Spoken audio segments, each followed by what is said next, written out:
This is episode 51 of the Tomato Timer, and I'm delighted to welcome Serge, founder of PediaX Praxis and a learning experience designer. There are a whole bunch of questions, Serge, we want to dive into today. But before I get my teeth into them, I'd like to contextualize you and your background.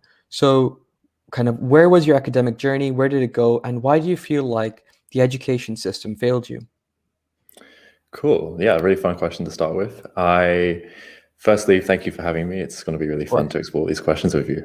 I went through all of the kind of traditional English education system places, including public and private schools. And after secondary school, I went to a trade college. I actually didn't go to university straight afterwards. I took a year out to go study business management because I wanted some like real practical skills. I felt like everything I was learning in school was kind of theoretical or didn't apply to the world.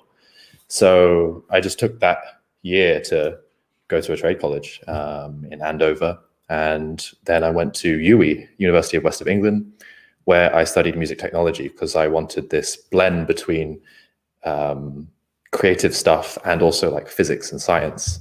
And it was a BSc, so it wasn't just an arts program. It was we were looking at physics of sound. We were looking at computer programming, making software applications, as well as like recording bands and doing live stage stuff. And so I really needed this blend, and I felt that was super important to get at university. Otherwise, I would have just felt like two inside one box. Then your final question, how did it fail me? I don't know if it necessarily failed me. Actually, towards university, something weird happened where I didn't have a lot of contact hours. I actually only had 8 hours of contact time in my course per week. And then I had already covered most of the material for the first year in school. So I basically aced that whole year and had so much free time. And so university was this interesting thing for me because I basically snuck into the back of all of the different business and economics lessons, philosophy, psychology, cog-sci, media studies. I was just running into everything that I could find and what aligned with my curiosities. And I was in third year lectures, just kind of sat at the back, like, please don't notice me. But this is really interesting. And then I also bumped into the startup center. And this is where I really got sort of a flavor for applying a lot of the things that I was learning and seeing how a business works. So university didn't necessarily fail me. It was super like spacious, and that was kind of good if you're an agentic learner, like you go forwards into your learning. But then other things in secondary school and high school did kind of fail me in that I was very much a social learner. Like I only figured this out after I left university, where I needed to be around people to run ideas through and say, how do you see that? Do you like that? Or what do you think about these things? And there wasn't enough of that in school, really. It's kind of one teacher to many people and you kind of get overlooked. But I really needed to be in a small group, asking questions, running through things multiple times and like seeing them from different angles. But I didn't really get that at school. I don't think many kids do. So that's one way it did fail me. I love the kind of this sneaking into lecture theaters. I think I read of this. It's called the guerrilla student, and it happens a lot in Ivy League universities where professors have even said that they know there are some students who just turn up and they just sit in their back of the lecture halls, aren't even enrolled, sometimes not even at the university, just because how kind of open things are. And it's just such an incredible concept, but it requires something. It requires you to take learner agency. And I want to kind of dive into that a little bit more. You took charge of your learning journey and you carved your path, whether that was the degree provided some structure, but other than that, you kind of chose what you wanted to do and learned about what you wanted to. Why is this such an important trait for all of us to develop, whether we take a very traditional route or if we want to be much more experimental? Sure, yeah. There's learner agency is this really interesting thing where you get built a certain way if you spend a lot of time around certain people and doing certain things, right? So you basically spend a lot of time being assessed with summative assessments. Like you get this one big thing at the end where you have to memorize a bunch of stuff and say it at the end. But so you get used to trying to hit outcomes. And there's more to that, more to school than just the outcomes. So to even have the ability to have the outcomes and produce and remember the thing, you need to have some kind of like self-belief that you can learn. And so the point of not summative assessment, but formative assessment, which we're not either given as an actual assessment or actually met by a teacher to say like, how are you? Where are you going? Like, what don't you see? The point of formative assessment is to basically show you the gaps in your knowledge and show and improve the process of learning itself. So the skill of what it means to be a good learner. So being an agentic learner is having the self-belief that you can improve the process of learning itself and go forwards into uncertainty and risk and challenge and be comfortable with uncertainty, risk, and challenge. Yeah. And those are kind of like emotional and characteristic traits. They're less about like, can you remember something? Can you write a good essay? And so that's kind of overlooked. And it's super essential to even hit the grades. You need to be able to believe that you are a good learner, believe that you can find the right information, collaborate, feel a sense of belonging, be creative, make connections between new information. All of these things, have curiosity. And so these dimensions that I'm saying are totally missed. Absolutely. I was just going to say that it makes a lot of sense in the context of, just school or university, to have this agency, to have the confidence that you are doing something, especially as you get to uni. I know it was one thing that really was difficult for me, because in the first year of uni, I was left a little bit in the deep end. I didn't have a teacher who was kind of like guiding me step by step, and suddenly I had to be confident in the way I was approaching a problem, especially with a math. One of those proof questions, pure mathematics, really was a difficult one for me. So I only developed those confidence in the kind of that agency mindset over those years.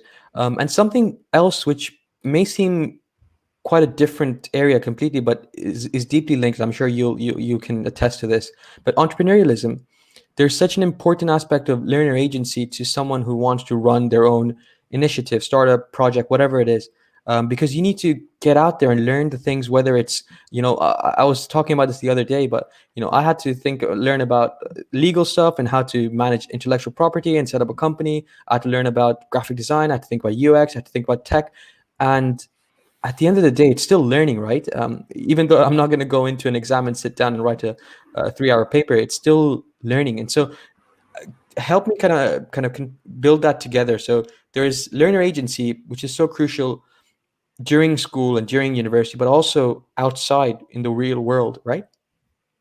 Totally, yeah. I'd even say my shorthand of this is you don't actually learn anything until you learn it for yourself, meaning that if someone went and told you it or tried to teach you it, you're not actually learning it. You can, people do. But the real sticky stuff is the stuff that you have to figure out yourself. And, I don't remember what I learned in geography class. I don't know if you'll remember what you learned in geography class, but if I now do what you did, which is go into the world and see that there was a challenge and I had to pull up some geography information, it would stick. And that's super important. So being exposed to real world risk and having to think critically are kind of the core parts of entrepreneurialism and actually learning in the world. So there's no real place for like real risk in learning, in education. The best fighter pilots, the best traders are all exposed to real risk, and they learn because they have the feedback from the world. And if you don't have that feedback from the world or your social context, the friends around you, the people, you need to be okay with messing up. But how many times do you get to mess up? One, at the end of all of your years in school. So entrepreneurialism, starting a business, doing what you did and going into the world, you have to be okay with messing up multiple times. And if you can't develop that, being okay with that, you may struggle to have real learning which sticks. And it's your knowledge that you construct, not something that someone just passed to you in a textbook. There's a little bit you talked about social learning, and I really kind of connected with that, because I think I figured that out as well. I actually just for a long time I thought that was a bad thing. I thought that I was a little bit lazy, and all I wanted to do was sit around with friends and work together. I didn't really want to sit down on my own and do it. But if the way you describe it makes me feel like it's a good thing to do. So tell me a little bit more about social learning, and we're big believers of community, especially community-led learning, communities of practice. So how does social learning fit together with this concept of communities? Yeah, sure. So there's two major pedagogical theories which you could kind of contrast. One is Piaget, who speaks about sort of constructivism, that you construct your knowledge. And he had a very belief that it was something internal that you do in your mind and you think about this thing. And that's parts of that are important. Then there's Vygotsky, who basically said that most learning happens in a social context. It has to happen around people, with people. And if you think about that a little bit, then what comes up for me, at least, is that one of the primary ways you learn is monkey see, monkey do. How did you learn to say mama? Because you kept seeing your mom go mama. And so imitation is this huge part of learning. And we kind of, we create this shame or guilt barrier to that when it's one of the primary ways of accessing learning. When you say, don't look at my notes, don't copy him, it's completely prohibited. Copying is one of the most fundamental artistic and creative methods. You need to figure out what you're imitating and be mindful of what you're imitating, what you're inspired by, I'd even say. So to know if you are being driven by inspiration or you're just raw copying. But the process of constructivism is basically see what you want to imitate and then make it your own. You need to somehow put it and run it through your internal world model. So that's what I say the importance of social learning is seeing working models in the world, saying oh, there's someone I really respect. They're doing it kind of well, and I should try and imitate some of those behaviors. And then once you imitate them, then you work out which parts of it are good for you and bad for you. That's very interesting. And also, I guess it gives you a sandpit to make the mistakes as well, right? Because you mentioned that in the general kind of educational journey, you have this kind of final exam at the end of a year or 2 years to do, and that's it. You can't mess up there. But in a social learning context, especially in communities, it's much better and it's much less risk to make a mistake. And in fact, I feel like it's probably the way you end up learning so much more, because you've made the mistake. You've been maybe felt a little bit of embarrassment, shame, because, oh, I made a mistake in front of my friends. But suddenly that thing is going to stick with you. As you said, it's making it much more sticky. I remember one thing that freaked me out at uni was putting my hand up in a lecture, especially with those 200 student lectures. And then over the years, I just kind of became that guy. But there's always that guy who kind of always is going to put his hand up. And a lot of times, I'd say, oh, sir, is that what you mean? Sometimes I'd be right, sometimes I'd be wrong. But then, go on then. No, you need to do that. That's absolutely essential.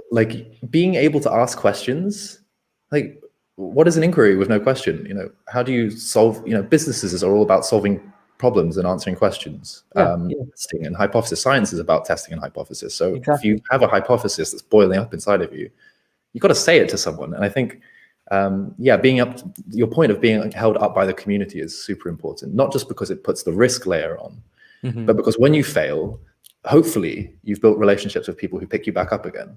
And that they go, you tried, and he's also tried. Should we try and give you some resources to look at that? And that happens much more naturally with friends and building these deep relationships.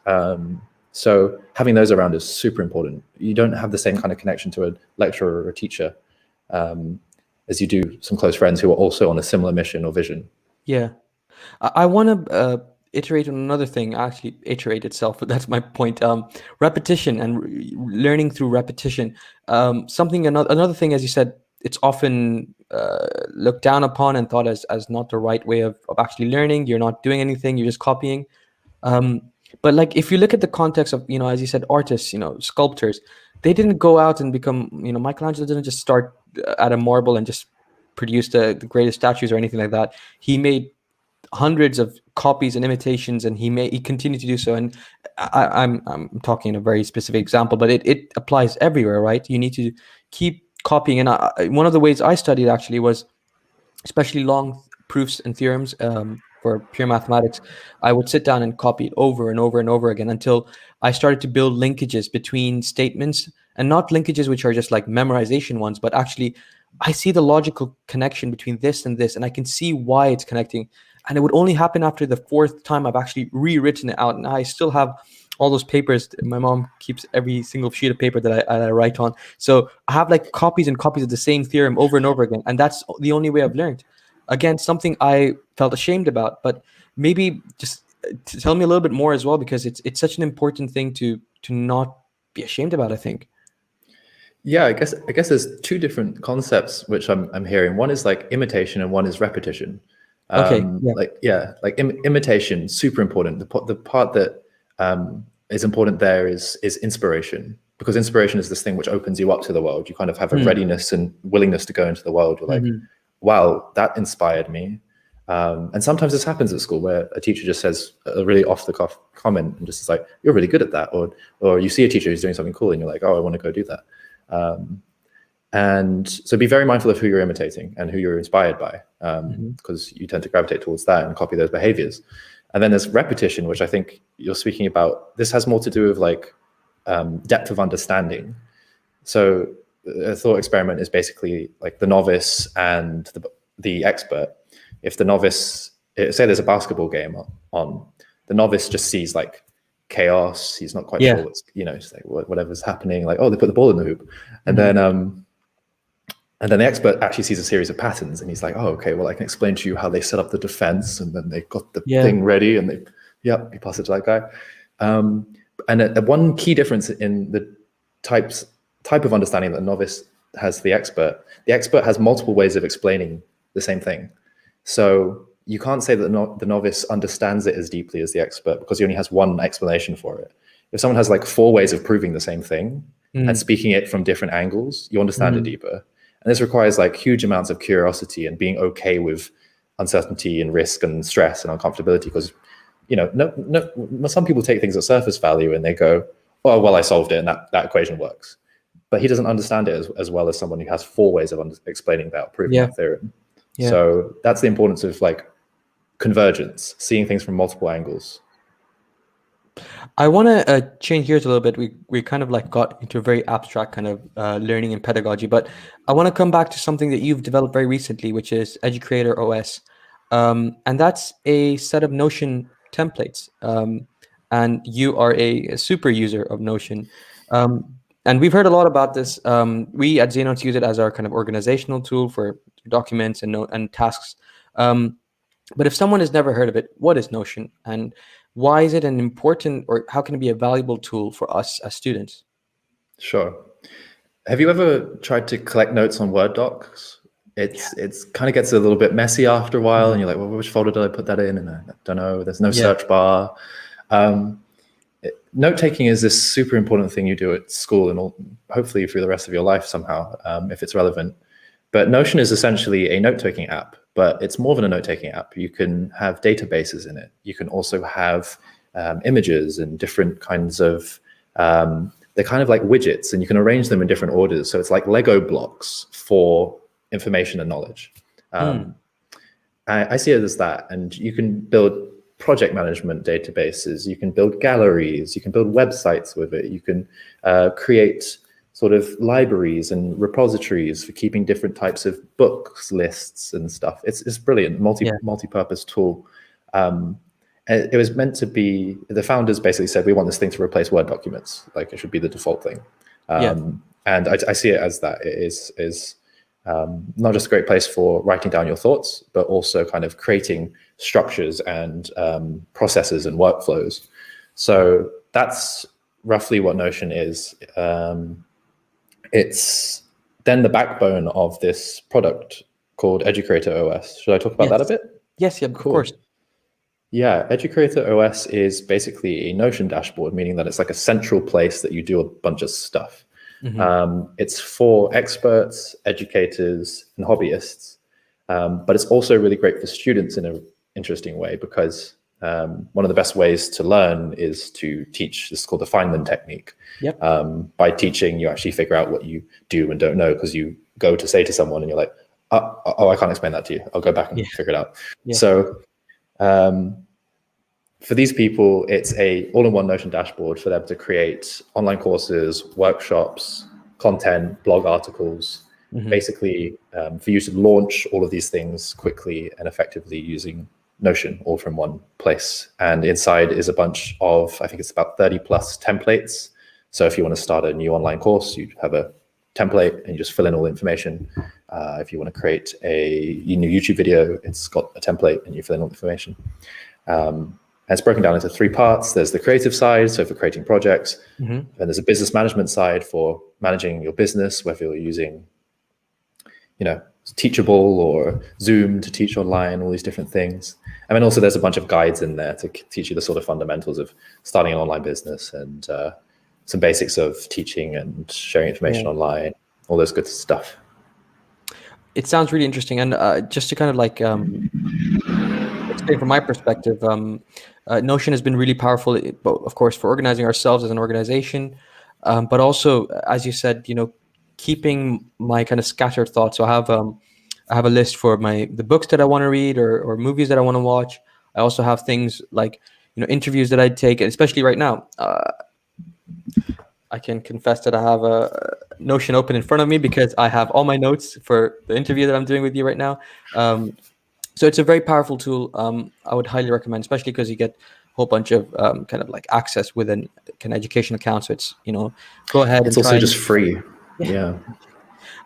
So I kind of want to talk a little bit more about Notion, and not just Notion, but like this new concept that's coming about, which is called the second brain or the digital garden.